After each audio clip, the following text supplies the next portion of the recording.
Hello, so today to kind of continue to introduce set 16 and kind of ease into when the set goes live in a couple days, I want to talk about some of the new Ornn artifacts that are added to the game. These artifacts, some of them give traits, some of them give more unique abilities, and often they can be a little bit overwhelming, especially if you've never seen them before. So I just wanted to give a brief introduction to them. If you like my content, please make sure to like and subscribe because normally I'm doing daily TFT guides. This is going to be a very light version of talking about Ornn artifacts, just introducing some of the new ones, but every single set, right at the beginning of the set, I will do a full Ornn artifact guide with all the best holders and stuff like that, and introduce and go in depth of all the items. I will just do that on the launch. This is going to be like a light introduction as we prep for set 16 coming out in a couple days, like I said. Additionally, there's going to be some new membership updates. I'm going to be advertising in a lot of the upcoming videos this week, so stay tuned for that as well. But anyways, for these different artifacts, just to make it easier to kind of like show them, I'm using Meta TFT's website because I can fit it really nicely on the screen here. There are a bunch of stats here with like the best item holders and stuff like this. These are PBE stats, so these aren't live stats. I would take them with a little bit of a grain of salt. I'll try and explain the items and talk a little bit about what they do and how they can work on different units, but don't take the stats too much to heart of what's good, what's broken. These will be drastically adjusted before the set launches, I'm sure. But anyways, going in alphabetical order of the new artifacts, Aegis of Dawn gives armor, gives HP. Every 3 seconds, steal 5 armor from enemies within 1 hex and heal X of the holder's armor. If Aegis of Dusk is also equipped, trigger this item's effect every 1.5 seconds. So as a synergy, if you get both of the Aegis items, that can kind of make it really strong. We'll talk about Aegis of Dusk in a second. Obviously, this item is going to be really good on tanks. Getting armor is really good. Some units that scale well with armor, obviously, you have Ornn. Ornn, his effect is that basically if you equipped an Ornn artifact to him, he gets extra HP, so he works really well by just dumping some of these frontline artifacts on him, or any artifact in general. But other units, for example, Braum will likely be a good holder of this just because he scales his damage off of armor. But of course, any tank, especially ones with a lot of HP that can get a bunch of armor and get healing from that, is going to benefit from something like this. Then you have Aegis of Dusk, basically the equivalent but a magic resist, so these ones could obviously fit in really nicely whether or not you're playing around a lobby that has predominantly AP or predominantly AD damage. But same thing, every 3 seconds 5 magic resist from your enemies and heal, and then if the Aegis of Dawn is also equipped, then it happens faster. So obviously you have like that Exodia situation of assembling both the Aegis and making like a Giga tank with a bunch of armor and a bunch of HP. Once again, Ornn, obviously, and then other units is obviously going to be good on just general tanks, or if anybody scales off magic resist. I don't know of one. I know Braum for sure scales off armor, but I don't know about magic resist. Those units might also be quite good. Next we have Kappa Juice. This one has been doing pretty poorly in PvE, so it's probably going to get reworked or changed a little bit, but just to introduce the idea of what it is, the holder dons a hat on each takedown. The holder gains 0.8 attack damage and ability power per hat. On death, lose 20% of the hats. So this is very similar to the hat trick power up that we saw in set 15. There's actually a couple of the artifacts that are basically like reworked versions of some of the things that we saw in set 15. I think that can make it a little bit less overbearing. I think it's a great touch of like taking some of the more some of the more fun or interesting fruits and power-ups from set 15 and translating them into artifacts so that you can still live that kind of dream, but maybe in a less like, oppressive manner, and also in a more fun alternative. But basically with this one, of course it's going to be good if you have like a really strong win streak and stuff like that. It's going to be really good for tempo, but obviously like losing the hats and like having that problem where you can lose all your AD and AP later is going to be pretty bad later. Of course, units like Vayne actually has scaling of both AP and AD, so she works really well with something that scales you both on AD and AP, but usually your auto attackers or auto attackers with some sort of scaling is going to work pretty nice with this as well. Next you have Eternal Pact. So Eternal Pact, combat start. This one's going to be like really complicated. I found this one a little bit complicated, but I'll just go through it. Combat start, form a pact with the highest health ally. If they die, gain 10 mana regen and 40 ability power. But then there's a secondary effect when the ally uses their ability, gain 6 mana. Every 6 seconds, shield your ally for 150% of the holder's ability power. Now, I personally don't like these types of artifacts. I find that they're just way too complicated, right? If I have to scroll through 2 different paragraphs of 2 complete ideas with a bunch of sentences, I think it's a little bit overbearing. But the main thing you have to know is that you put this on a unit, and then the highest HP unit, you kind of form this connection with them. While that unit's alive, they're going to get shields, and you're going to gain some mana, and then when they die, you gain ability power and 10 mana regen. I don't know the exact situation. I'm sure there's going to be some broken interactions with this, because when the ally dies, now it's the highest HP ally, which is usually going to be your main tank, but if you can manipulate that to basically sack a unit and have them die very early in a fight, this being an AP item, giving 10 mana regen is very powerful. Just for note, 10 mana regen on Radiant Blue buff was like a broken thing when it existed, and I think it got back to it, but then they reworked Blue buff a little bit. 10 mana regen is a lot. It is broken on pretty much anybody. A lot of the casters that just want to like chain cast or do infinite casting are going to do really well with an item like this. And of course, even in the other situation, right, if you have an ally that's a frontline unit that is casting very frequently, it can work really well, because 6 mana, gaining 6 mana on those casts could also help you to pop off really hard, right? Like here, I like Zilean with this especially. I think I tried this on one unit. I had on Xerath at one point in a PvE game, and it felt pretty strong because it still gives 40 ability power, and this effect is still decent. The death effect is massive, but somebody like Zilean, if you don't know, he has like an effect where he applies these time bombs, and then like those time bombs kind of like tick down and can kill the units after a certain amount of time. It's a really powerful effect. So if you can get Zilean, like I've tried a lot of chain casting Zilean builds. If you can give Zilean like an ability or a lot of mana gen, so he continually is casting his ability, you can basically just like set yourself a win con in a fight, where basically all the enemies basically die at one point, like if you just last long enough in the fight. So if you have enough front line to support him and just make him chain cast, there's like certain builds and interesting things like that. I think they nerfed him a little bit from when I tried that out, but I've been doing that a little bit in PB experimenting. And then Fiddlesticks, obviously, with the way that he works, mana gen could also be really strong. So these are 2 units I would definitely look out for with something like Eternal Pact, even if it just changed or adjusted. Next we have Hellfire Hatchet. Now this one I think is really strong for a variety of reasons, but let's read about it right now. So currently it gives 20 AD, 150 HP, and it gives 20% Omnivamp. Attacks deal 2% of the holder's max health as bonus physical damage, and then additionally, for every 1% missing health, gain 1% attack speed. So this being on a melee AD unit is going to be very strong in general. It gives everything. It gives you Omnivamp, which is a very substantial chunk of change for Omnivamp. Gives you HP for survivability. Gives you AD. And then you also get attack speed. So as you're dropping on HP, as you're getting weaker and weaker, you gain more and more attack speed, which can help you with the Omnivamp. It can make you kind of like infinitely pop off and just like heal and do damage, especially if you're like an auto-attacking melee unit. Additionally, attacks dealing 2% of your holder's max health as physical damage. A lot of the higher cost units, this is going to be pretty good on, right? You can put it on bruisers, you can put it on like high HP units in general, and if they're an AD high HP unit, obviously it's going to be like a lot of damage, right? Of course. But even if you have just like a regular like 4 cost or 5 cost, usually they have like around like, you know, 2,000-ish health, if not more than that. So you definitely get a good chunk of extra damage on those attacks if you're an auto attacker.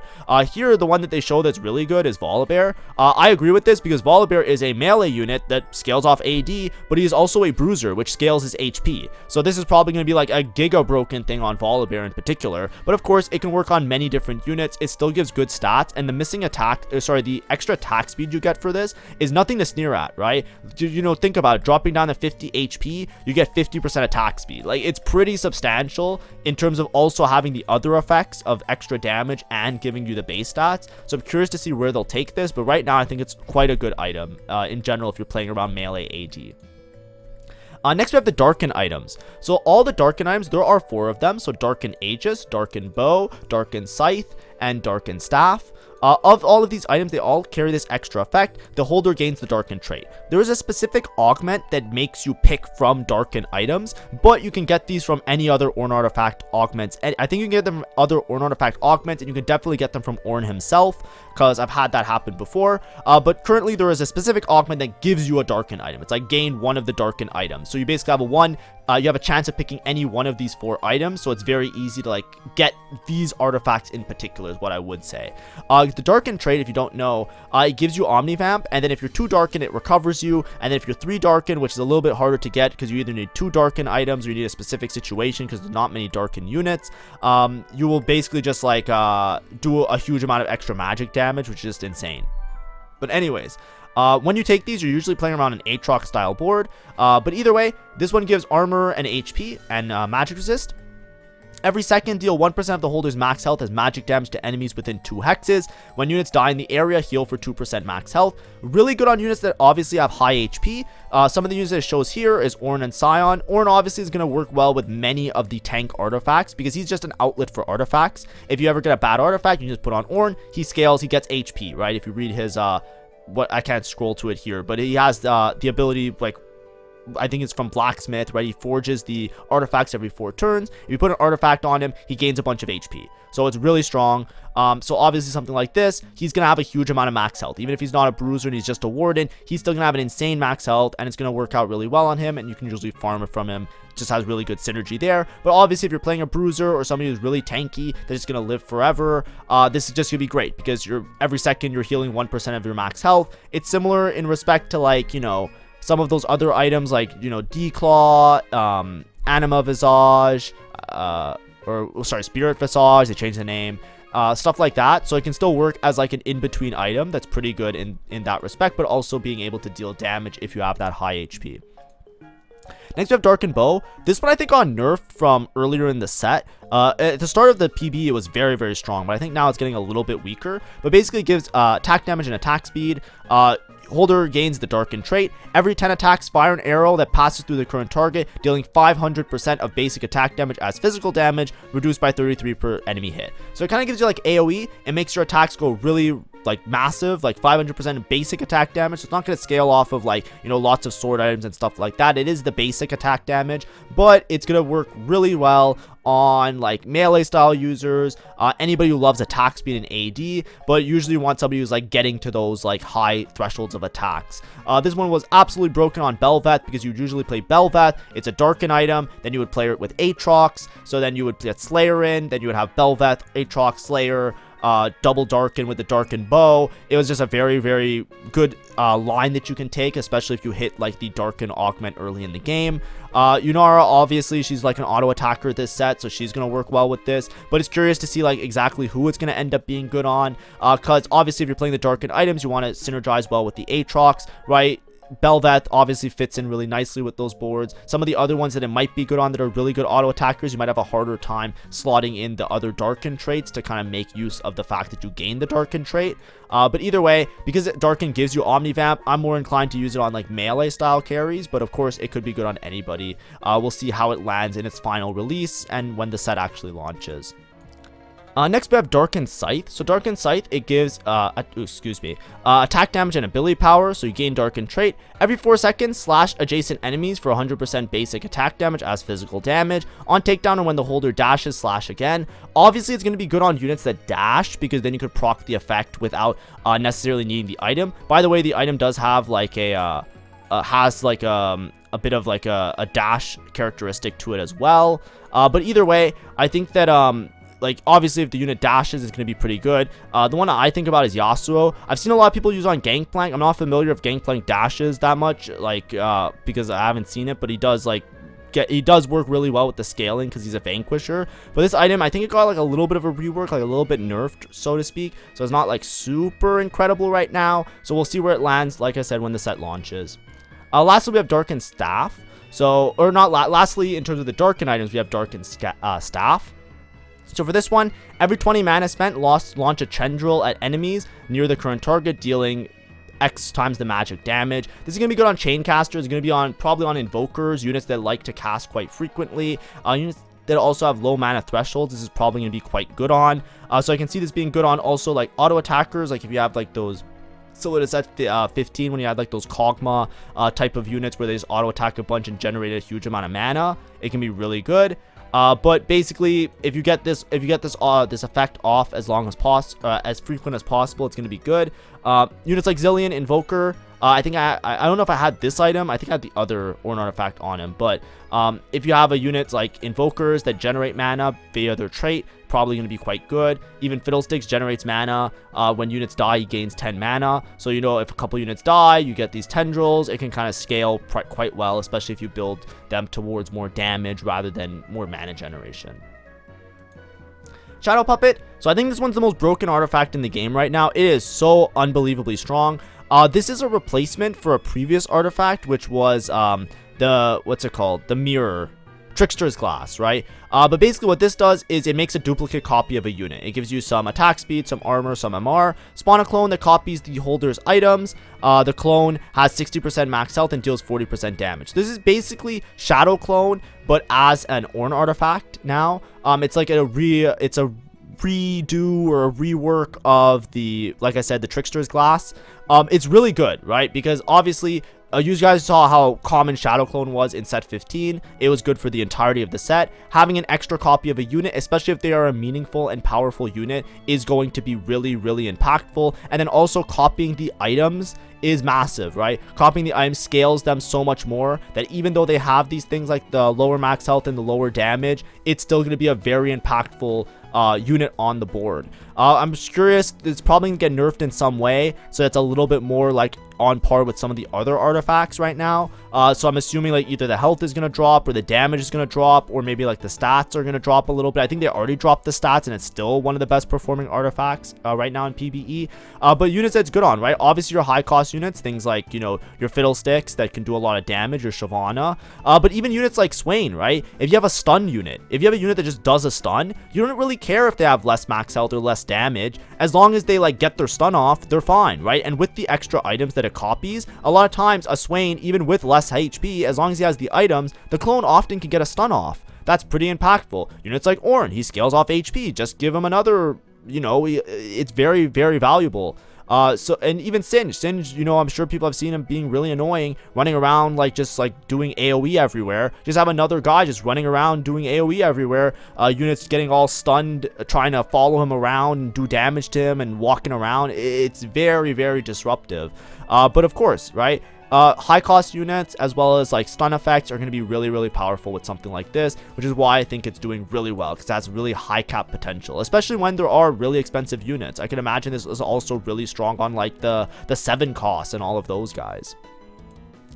Lastly, we have the Void Gauntlet. So this one gives some HP and some durability. Combat start, you store 25% of the max health and 2% more every second. On death, unleash the stored health and split between the enemies. This is similar to like Atomic, which was in set 15. So basically, if you have like a giga scaling HP unit, this gives some extra HP and it gives some durability. So it's not that bad of a tank item, but it's mostly a damage item. If you have a huge amount of HP and you live long enough, you can basically store a huge nuke, and then when you die, could just like clear out a board, right? 4 hexes is massive. It's very easy to snipe the backline with this with some very basic positioning, right? Like 4 hex range. If I were to go full board, right? This snipes backline this corner, right? Because 1, 2, 3, 4 hexes.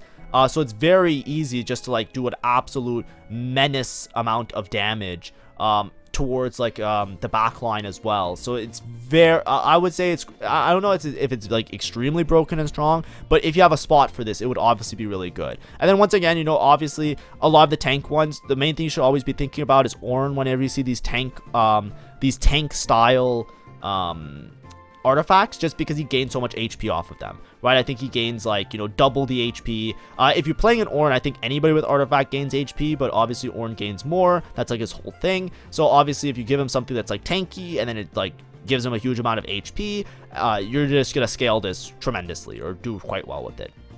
But anyways, those are all the new artifacts, or at least the ones that I've seen so far. There might be 1 or 2 maybe that I missed, or like going in and out of the game as some of the PvE changes things around. We'll see where they land actually, and like who the best holders are. Of course, now these are like, I'm showing these numbers, right? It's just based on the website. Don't take it to heart, like I said, because it is PvE stats. If you're watching this after the set launches, to kind of learn, these items will probably drastically change so that the strongest ones are closer to the weakest ones, the weaker ones are closer to the stronger ones, and we'll see like exactly who the best holders of them are once the final balance comes out. But anyways, hopefully that was a great introduction for everybody. Have a great day and see ya. Bye bye.